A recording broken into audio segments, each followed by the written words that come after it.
say welcome to our theater, but we're having a special presentation here on the banks of the Seine.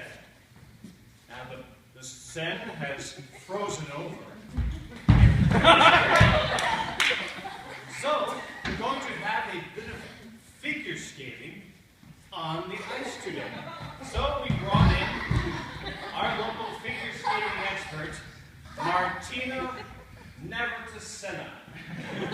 Welcome. Thank you so much for having me here today. I'm so glad you could come on short notice. Yes, and it's just so exciting to see the Seine frozen over and people out there doing their figure eights.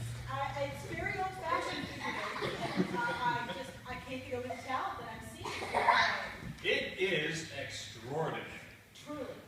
Now, I understand that when you were 6 years old, you had your first experience with glare ice. Tell us about that. Well, my first experience with glare ice, I had grown up in Sunny Florida, and my parents took me up to Vermont for a lovely weekend with a great aunt. And I walked outside, you know, I'm not thinking anything about it, and there was glare ice in the driveway.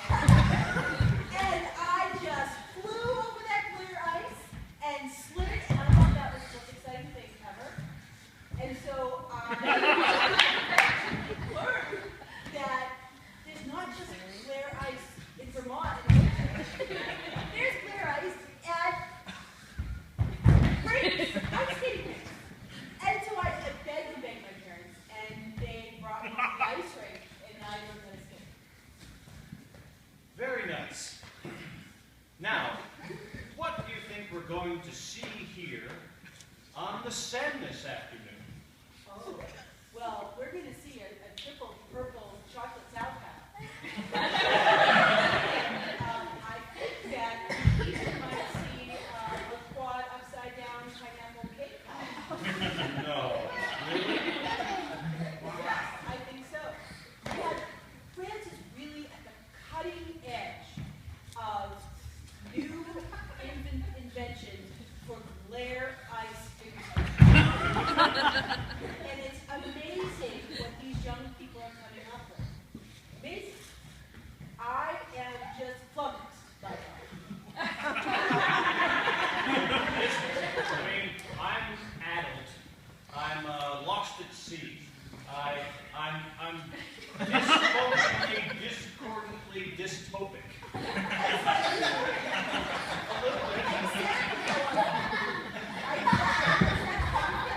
You know, and one of the things that we're being very careful about, there's a new awareness about concussions and head injuries in sports, and that's nothing new. Figure skating, of course, being on glare ice, Yes. you end up with a lot of head injuries. So there are people wearing some very interesting skating helmets now, because the hockey helmets are just too weighty for people trying to do triple,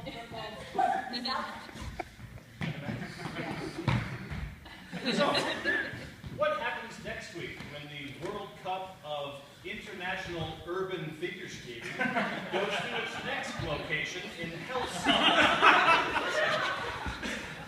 Well, I think they're going to start bringing in some new ways to actually, like some new types of skates that will go faster on the glare ice that Helsinki has really all times of the year. It's that high that they're going to unveil them there. And I'm looking forward to that. That's very nice. And I'd like to thank our sponsor today, New Black Ice Detection Method.